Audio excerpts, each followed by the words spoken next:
ขึ้นรถไฟแต่เรายังไม่มีตั๋วรถไฟคันที่10จริงปะเนี่ยทำไมมันเป็นเก้าอี้แล้วอะนี่ถือว่าเป็นผลงานที่ยากที่สุดในประวัติศาสตร์ของโลกข้างในค่อนข้างแคบทีเดียว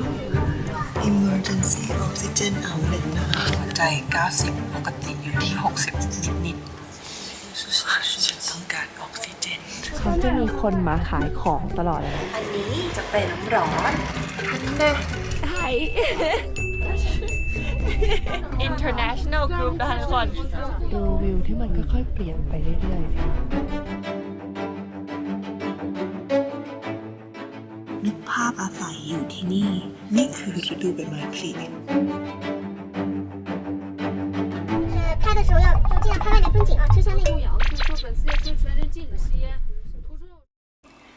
มิ้นกำลังจะเดินทางไปขึ้นรถไฟสายที่สูงที่สุดในโลกเพื่อไปทำความรู้จักกับดินแดนลี้ลับแห่งหลังคาโลกค่ะในการเดินทางครั้งนี้นะคะกลับมาเป็นไอโรมาโลนเหมือนเดิมแล้วเพราะว่าได้คุยกับโจว่าก่อนที่เราจะเริ่มต้นสร้างครอบครัวเล็กๆกันเนี่ยก็อยากให้แต่ละคนได้ไปที่ตัวเองอยากไปค่ะเพราะหลังจากนี้ก็อาจจะต้องรออีกสักพักกว่าที่เราจะได้เดินทางไปที่โหดๆได้อีกครั้งหนึ่งนะคะโดยตอนนี้เนี่ยโจก็ไปอยู่ที่แอฟริกาแล้ว Incredible. ส่วนมินก็ขอเลือกเส้นทางรถไฟที่สูงที่สุดในโลกแห่งนี้เป็นการทิ้งทวนค่ะเส้นทางรถไฟสายนี้ก็คือชิงไห่ทิเบตนั่นเองนะคะโดยเขาจะพาเราขึ้นจากชิงไห่ไปสุดปลายทางที่เมืองลาซาทิเบตค่ะการเดินทางบนรถไฟเส้นนี้จะใช้เวลาประมาณ22ชั่วโมงโดยเราจะได้ข้ามทานน้ำแข็งแห่งเทือกเขาคุนลุนผ่านทะเลทรายโกบีและบางช่วงก็จะได้นั่งรถไฟเลียบทะเลสาบสีฟ้าที่กว้างใหญ่สุดลูกหูลูกตาเลยค่ะและสุดท้ายก็คือเราจะได้ทดสอบร่างกายของเราเองในความสูงเกิน 5,000 เมตรที่มีระดับออกซิเจนเหลืออยู่แค่ไม่ถึง 50% เท่านั้นเองค่ะก็เป็นว่าขอให้มินโชคดีไม่เป็นโรคความสูงนะคะออกเดินทางกันเลยค่ะเดี๋ยวก่อนออกเดินทางเดี๋ยวมาหาแม่ก่อนนะคะมาสวัสดีแต่เขาจะไปทิเบต2 อาทิตย์ช่วงนี้ไม่อยู่ต้องการอะไรแล้วมาจะไปไหนบอกมาฉันก็ว่าฉันจะไปเที่ยวเมืองนอกกับเพื่อนไปไงพูดก็ไม่ได้ภาษาอังกฤษฉันน่ะฟังรู้เรื่องแต่ไม่กล้าพูดว้ยนี่เลยเดี๋ยวเขาโหลดแอปหนึ่งให้ก่อนมานี่เลยเข้าไปนั่งก่อนเนี่ยเขากำลังจะเดินทางไปขึ้นเครื่องบินที่สนามบินสุวรรณภูมิแต่ด้วยความที่เขาเป็นลูกที่ดีเขาต้องมาดูแลความเรียบร้อยของคุณแม่ก่อนนั่งเลยนั่งตรงนี้มาอ่านได้ปะอ่านได้เข้าใจแล้วทำไมไม่พูดเรื่องแต่แบบพอจะพูดมันตลกแล้วปกติมาคิดว่าคนเราจะฝึกพูดเราฝึกยังไงมันก็ต้องน่าพูดบ่อยๆนะแล้วเราจะไปพูดกับใครอ่ะจ้างครูก็ไม่มีเวลาด้วยลูกเขยเป็นชาวต่างชาติไม่เคยไปพูดภาษาไทยเอาไปเห็นของพี่ลูกกอล์ฟแล้วเขาโปรโมทเอลซ่าสปีกแล้วนี่ก็เลยไปลองโหลดมาชอบมากๆเอลซ่าสปีกเขาเป็นแอปที่ใช้เทคโนโลยี AI แบบติดท็อป 5 ของโลกเลยนะในการที่เขาจะฟังเสียงเราอะแบบละเอียดยิบเลยเวลาใช้แอปครั้งแรกอะเขาก็จะมีแบบทดสอบให้ก่อนแล้วมันก็จะใช้ระบบ AI ก็คำนวณออกมาให้เป็นบทเรียนให้มาเรียนทุกวันมินก็เรียนมาทุกวันมันก็จะมีบทเรียน1 2 3 4 5เนี่ยมันก็เข้าไป English 96% เหมือน native ค่ะทุกคน English 85% เนี่ยม้ากดเข้าไปดูว่าอ๋อตัวหลังอ่ะมันต้องEnglish English Spanish 97% Polish ก็คือดีขึ้นจากที่เราเป็นแบบสีแดงใช่ไหมแล้วก็ next lesson ต่อโหยาวขอเบรกแว่นตาแม่ด้วยนะคะ It's not bad like I say I live near a subway stations and my school is on the same line even though it's not close it's an easyเราอยากไปดูว่ามันเกิดอะไรขึ้นเราก็คลิกเข้าไปแต่ละคำได้เลย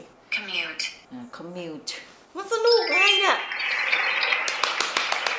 อันนี้เป็นการแบบสเตรสคำออกเสียง admission เป๊ะ vision vision เป๊ะเนี่ยเป็นฝึกฟัง Luke Luke มีอันหนึ่งที่ชอบมากคือไป Discovery แล้วก็ไปที่คำว่า dictionary อย่างเงี้ยเราเจอคำนี้ใช่ไหมคะคำนี้ออกเสียงไงเราก็ถ่ายรูปแล้วก็ครอปคำที่เรารู้สึกว่าเฮ้ยออกเสียงยังไงอะขึ้นเลย อ่านว่า Pharmacy medicine. pharmacy medicine native speaker ค่ะทุกคนดูอุ๊ยยังไม่เห็นนะแต่ให้ดูหน้าจอนี่คือ native speaker 87%แล้วมีอีกอย่างหนึ่งที่มินค้นพบในแอปนี้แล้วก็ชอบมากแบบเราไม่รู้คำอะไรอย่างเงี้ยเราก็สามารถพิมพ์ลงไปได้เลย เราก็จะได้รู้ว่ามันออกเสียงยังไง Library. แล้วมาก็ฝึกได้เลยเหมือนกัน library เราลิ้นพันกันนะ library Library. library library library นี่ยังไม่ได้เลยมันสนุกปะรู้สึกว่ามันออกยังไงถูกปะ library library มันน่าจะเป็น library library library ก็ตอนนี้คนดูคืออย่างนี้แล้วนะ library library library library library ไปจบอุ้ยนึกว่าจะไม่ได้จะตกเครื่องบินไหมเนี่ย ตกเครื่องบินเพราะอะไรคะ library อยู่ที่บ้าน มือถือไม้อยู่ไหน นี่ปะเดี๋ยวเขาโหลดไว้ให้เลย เพราะว่าอะไรนะคะ ตอนนี้มีโค้ดส่วนลดให้กับมาม่าแล้วก็ทุกคนด้วย โค้ดส่วนลด 84% สำหรับ Membership ตลอดชีพ ในราคาเพียง 2,444 บาท ตลอดชีพเลยเหรอ คุ้มไหมเนี่ยเราอายุเท่าไหร่แล้ว ซื้อปีต่อปีไหมปีต่อปีก็ลดป่ะปีละ 1,119 บาท โหสู้ซื้อตลอดชีพดีกว่า จ่ายเลยนะ จบ เรียบร้อยไปแล้ว เดี๋ยวสักอาทิตย์กลับมาเดี๋ยวจะรู้ library แล้วมานั่งไปต่อเลยค่ะว่านี่นะไลบรารีไป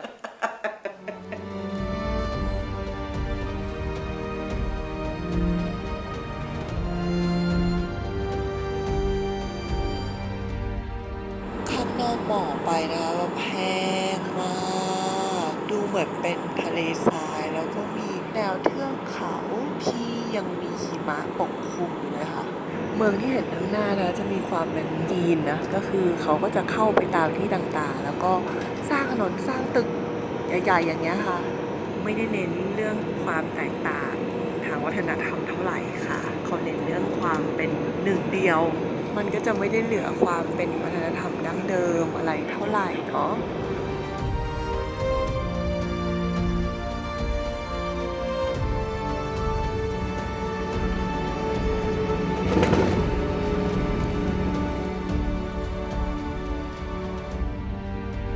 ตอนนี้เวลาก็ 8 โมงแล้วนะคะ โทรหาทุกคนในบริษัททัวร์ตั้งแต่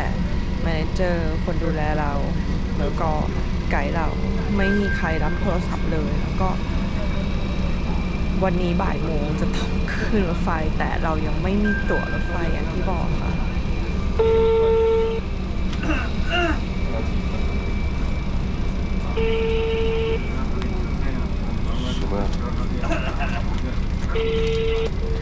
ไม่มีเลย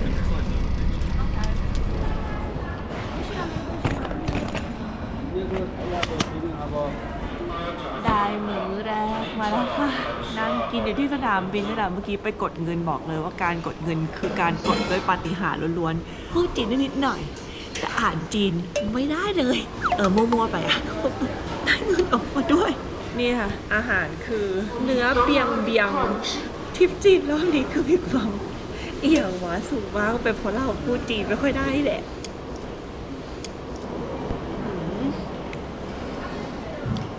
ไม่มาจีนนะอาหารจีนคือ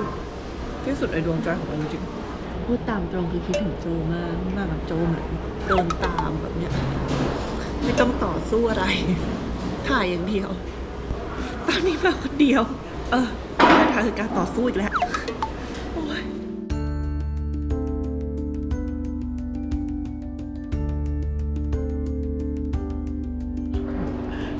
เรา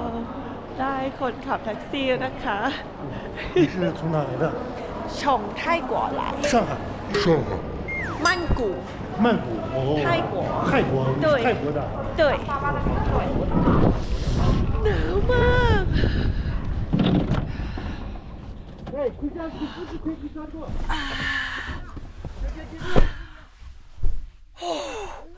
หนาวมากเราจะใช้เวลาประมาณ40 ถึง 50 นาทีนะคะ ถึงจะถึงที่สถานีรถไฟนะคะก็จีนเป็นประเทศที่ใหญ่ในแผนที่แม้จะดูใกล้แต่จริงไกลมากตึกการก่อสร้างก็จะมีความเป็นแบบคอมมูนิสต์สูง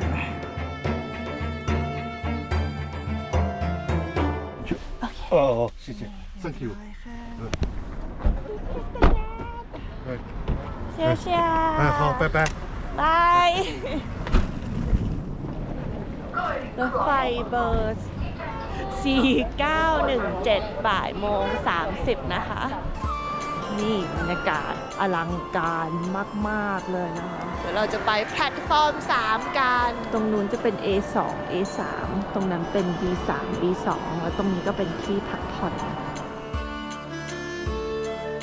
เขาจะมีร้านขายบะหมี่อะไรอย่างนี้ด้วยนะคะ เพราะว่าบนรถไฟเขาจะมีน้ำร้อนให้ฟรีโยเกิร์ต15 หยวนนะคะ75 บาทแพงเหมือนกันนะ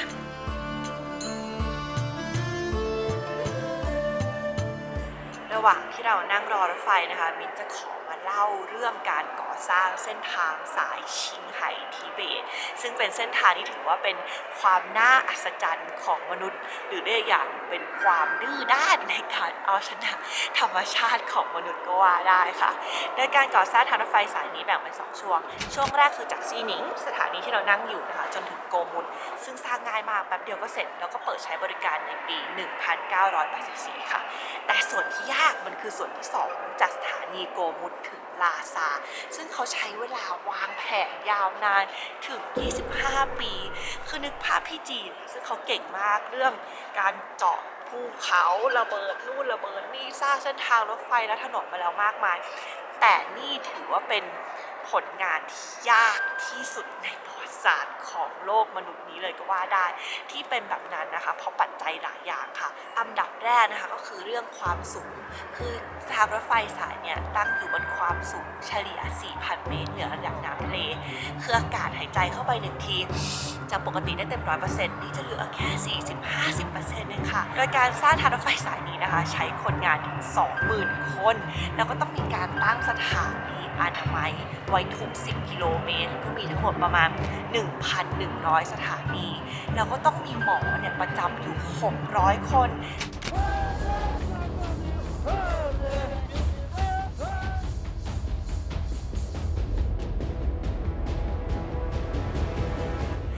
อันดับที่2นะคะก็คือ1 ใน 4 ของเส้นทางรถไฟสายนี้ตั้งอยู่บนเพอร์มาฟรอสต์มันคือชั้นดินที่เป็นเยือกแข็งเนี่ยตลอดทั้งปีนะคะแต่ปัญหาของมันคือ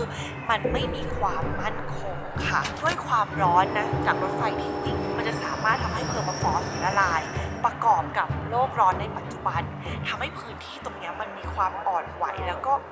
สามารถขยับได้ตลอดเวลาวิธีที่ทางจีนเขาทำนะคะวิธีแรกก็คือถ้าเพอร์มาฟรอสต์ตรงนั้นมันแข็งแรงหน่อยเขาก็ใช้วิธีการโรยแกรนิตเพื่อซับความร้อนกับรถไฟนะวิธีที่2คือการฝังท่อเหมือนมีการระบบระบายอากาศขึ้นมาข้างบนแล้ววิธีสุดท้ายถ้าเพอร์มาฟรอสต์ตรงนั้นเนี่ยท่วมมากๆเขาก็สร้างสะพานไปเลยและปัจจัยสุดท้ายคือ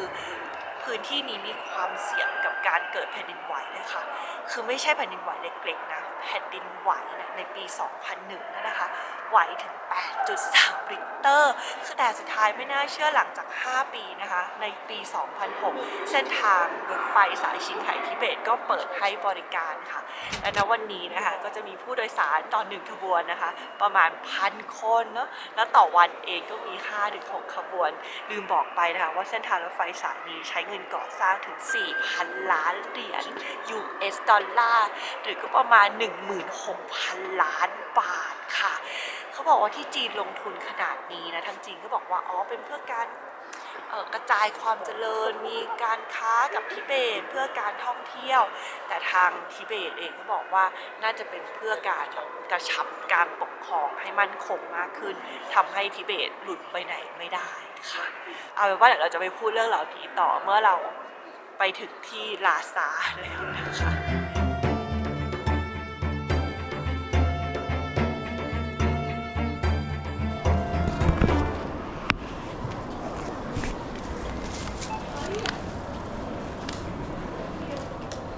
ยะ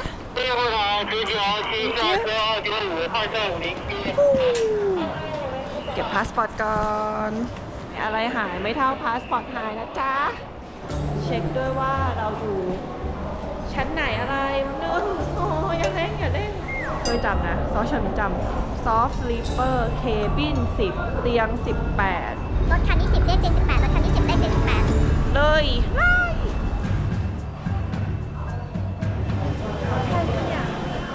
sorry คันที่10จริงปะเนี่ยทำไมมันเป็นเก้าอี้แล้ววะ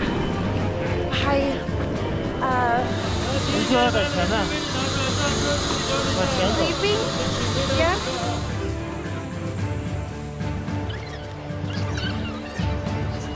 就是进藏确认函，就是你上拉萨给你开的 This 那 one 哎，对对对。 โอเค 稍等一 เขา 下 ถาม 啊。 หาพาสนะคะสำหรับผ่านนะเพราะว่าการจะเข้าเขตทิเบตได้จะต้องมีการขอเพอร์มิทแยกต่างหากนะแล้วก็จะออกได้โดยทัวร์คอมพานีที่นู่นเท่านั้นนะคะใช้เวลานานนะ 嗯，好，谢谢。 Thank you 谢谢。 Here you go Hi สภาพห้องนะคะแบบนี้นะคะข้างในค่อนข้างแคบทีเดียวมืดด้วย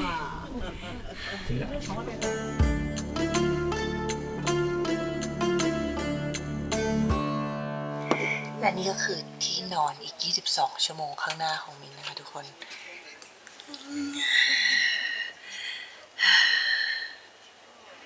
คนเต็มเลยมีผู้หญิง1 คน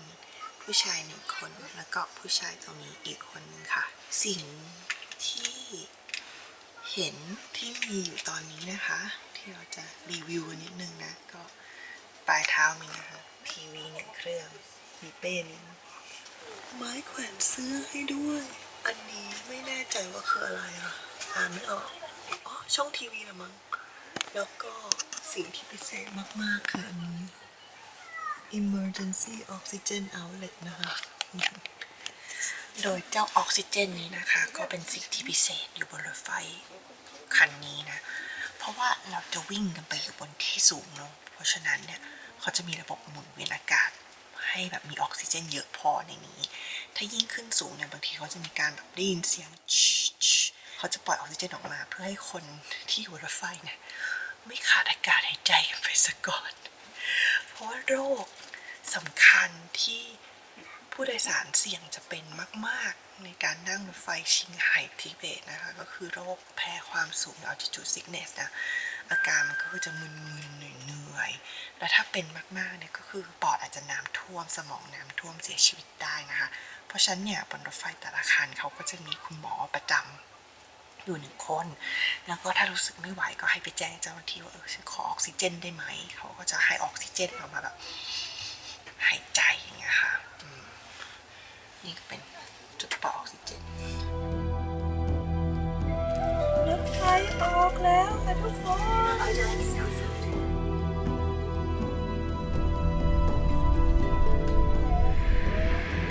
เราจะมาเดินดู facility ของรถไฟสายนี้กันนะคะแสงจะติดๆดับๆนะเพราะว่า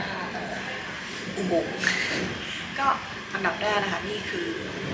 อ่างล้างหน้าต่างๆมี3 อ่างด้วยกันนะคะอันนี้จะเป็นน้ำร้อนนะที่สามารถกดได้และเปิดแล้วก็ออกมาเลยอันนี้นะร้อนมากนะร้อนมากเหมาะกับการดื่มชานะคะสำหรับภายในห้องน้ำนะคะจะเป็นโถแบบไหนห้องน้ำในรถไฟที่สูงที่สุดในโลกนะคะโถเป็นแบบ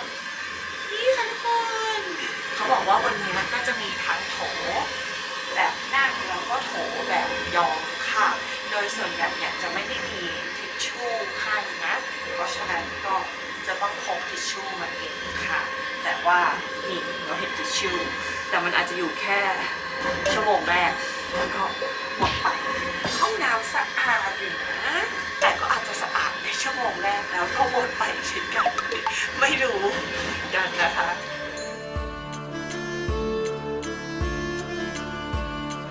นี่คือห้องออกซิเจนเจเนเรเตอร์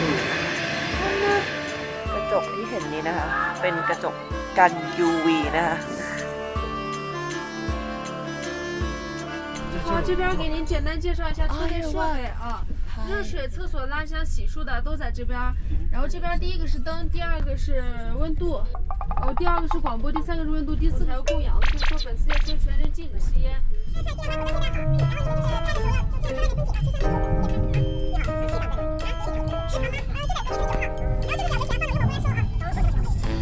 So the food carriage is about to open นี่นะคะเพื่อนร่วมห้องของเราเป็นชาวเอเชียทั้งหมดนะคะชาวทิเบตนะคะนี่เป็นชาวฮั่นนะคะนี่เป็นชาวญี่ปุ่นนะคะไทยชาวไทยนะคะไทยกว่า international group นะคะทุกคนvery international เดี๋ยวเราจะต้องกรอกรายละเอียดอะไรบางอย่างนะคะ so what is this one do you know I heard it's something that you like sign that you're okay if you're sick or something Probably this is the self issue. but I don't You totally you don't totally understand. Anyway. เขาจะมีคนมาขายของตลอดแล้วนะไปแล้วนี่ขายของไอโฟนมันเป็นความบันเทิงรถไฟเหมือนกันนะคะการขายของแล้วก็กรอกเอกสารที่เราไม่เข้าใจแล้วก็เซ็นโอ้โหเด็กเมื่อกี้เพิ่งออกจากอุโมงค์เผาอีกแล้ว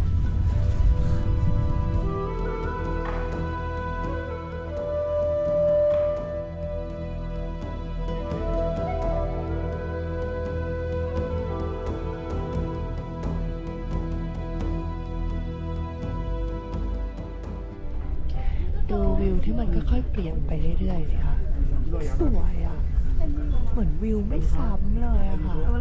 ทุ่งหญ้าทะเลทรายภูเขาหิมะชอบจัง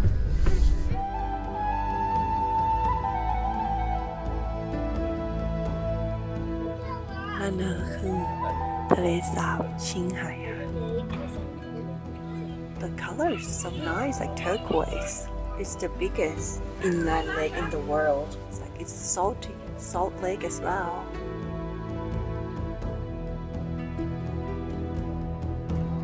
What's your name? My name is Joy. English Joy. name. Nice to meet you. Nice to meet you. Welcome to China. Yay. So you say like today we're gonna miss so many things. Yeah, Why? because there are many beautiful views. It will be at night. Oh. It will be dark So no. outside. no So we Kunlun. cannot. Yeah, including Kunlun Mountains. What about the Tanggulashan? Probably no. We're gonna miss so many things today. I'm so sad. Tanggulashan. Yeah. Maybe it will be missed too.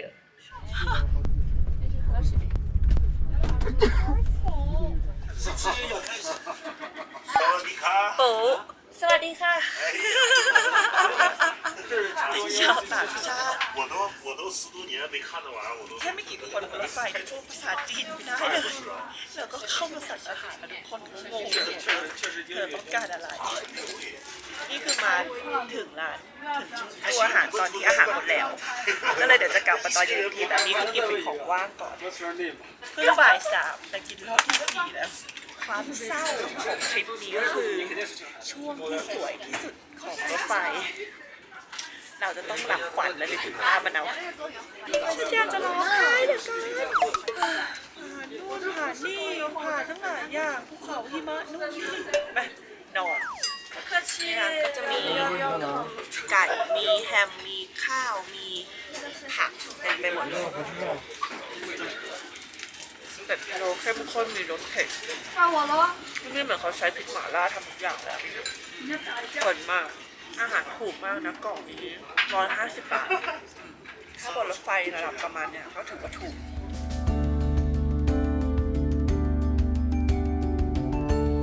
ที่เห็นดำๆนี่คือเราลอดอุโมงค์มันนานมากแล้วนะ10 นาทีกว่าๆแล้วนะคะก็ยังไม่ออกจากอุโมงค์เลยข้าวหมดน้ำหมดอุโมงค์เขายาวจะยิ่ง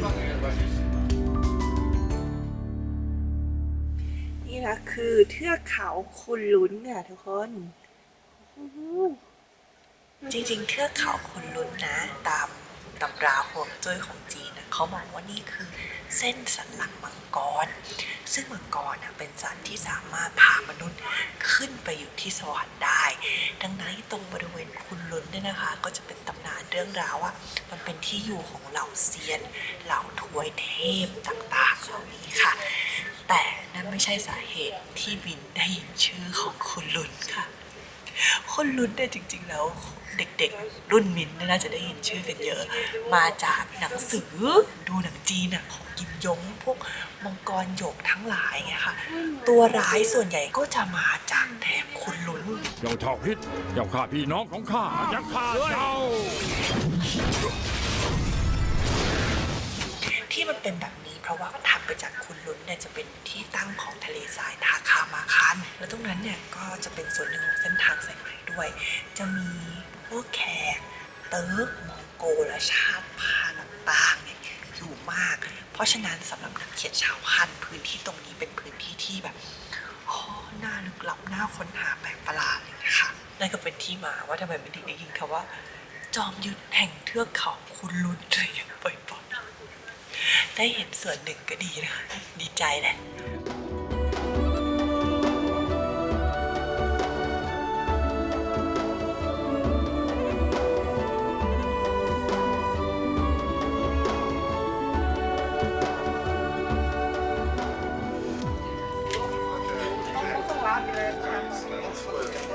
กลับมาอยู่ห้องอาหารแล้วนะคะรอบนี้พาหนูญี่ปุ่น2 คนมาด้วยก็เลยไม่ต้องพูดภาษาแบบงงๆแล้วเพราะเขาพูดจีนได้ก็เดี๋ยวจะไปกินข้าวจะได้ไม่รบกวนเวลาเขาห้องสภาพห้องเป็นแบบคนเต็มเลยคนต่อคิวด้วยเรารีบกินรีบไปนะสังเกตว่าเมนูเป็นภาษาจีนหมดแล้วนะคะทำมาเพื่อนักท่องเที่ยวจริง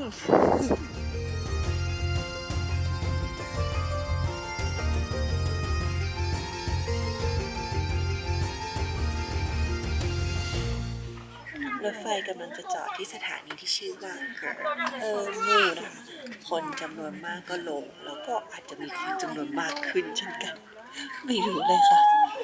พระอาทิตย์ก็กำลังจะตกดิน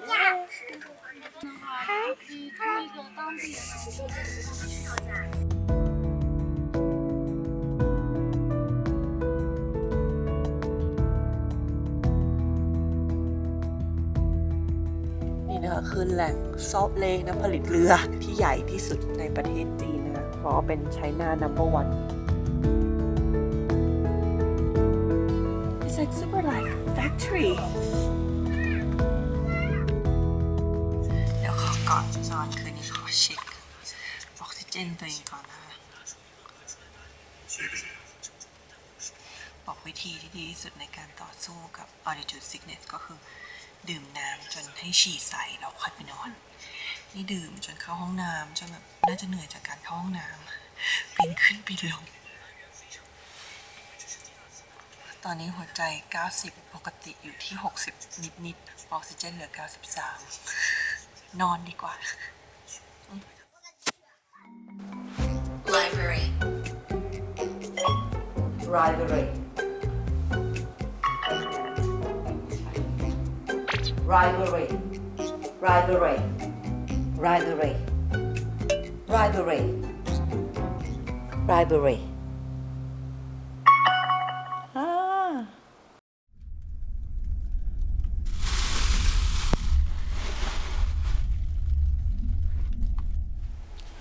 เช้าวันนี้ตื่นมานะคะทุกอย่างเป็นสีขาวหมดเลยค่ะขาวจรดฟ้าจรดดินม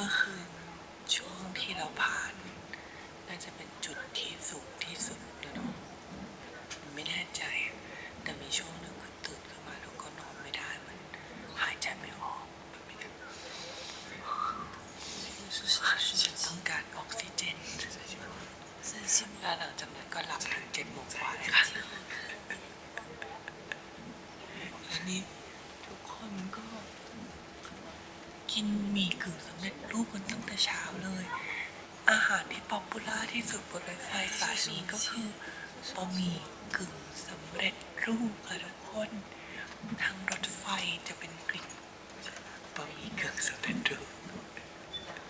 แม้ห้องอาหารจะแน่นแต่บะหมี่กรอบแน่นกว่า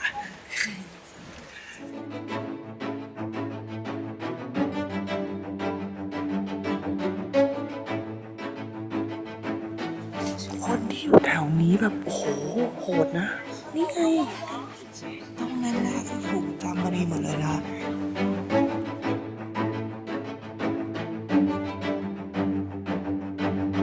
ยิ่งเราเริ่มเข้าใกล้ลาซามากเท่าไหร่เราก็จะเห็นวิถีของคนทิเบตสมัยก่อน ซึ่งเขาก็จะเป็นเร่ร่อนเลี้ยงสัตว์แล้วก็ย้ายสัตว์เนี่ยไปตามทุ่งหญ้าเพื่อให้สัตว์เนี่ยได้กินหญ้าค่ะนึกภาพอาศัยอยู่ที่นี่นี่คือฤดูใบไม้ผลิถ้ามินอยู่มินก็คือตายอย่างเดียว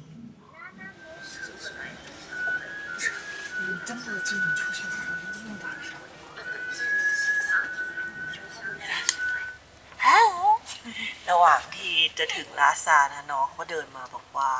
มินเหมือนพี่สาวเขาก็เลยบอกว่าสวยใช่ไหมล่ะเขาก็ไปตอบบอกไม่น่าใช่จะถึงลาซาประมาณ 2-3 ชั่วโมงแล้วก็จะเห็นแบบว่า2 ข้างทางก็จะแบบว่ามีสิ่งก่อสร้างมากขึ้น你叫什么你叫什么名字我是郭当错。郭当豆这姐姐给他们拍好多的衣服哟，好无聊啊，好无聊呀。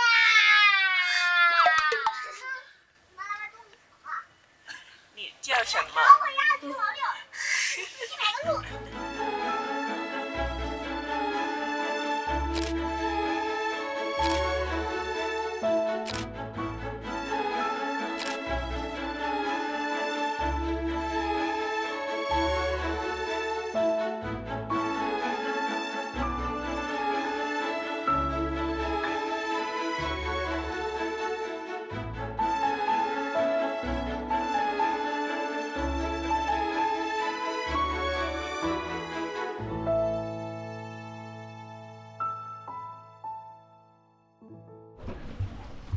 ถึงลาซาแล้วค่ะทุกคน拜，想小夏，想小夏，拜拜，拜拜，慢点，慢点。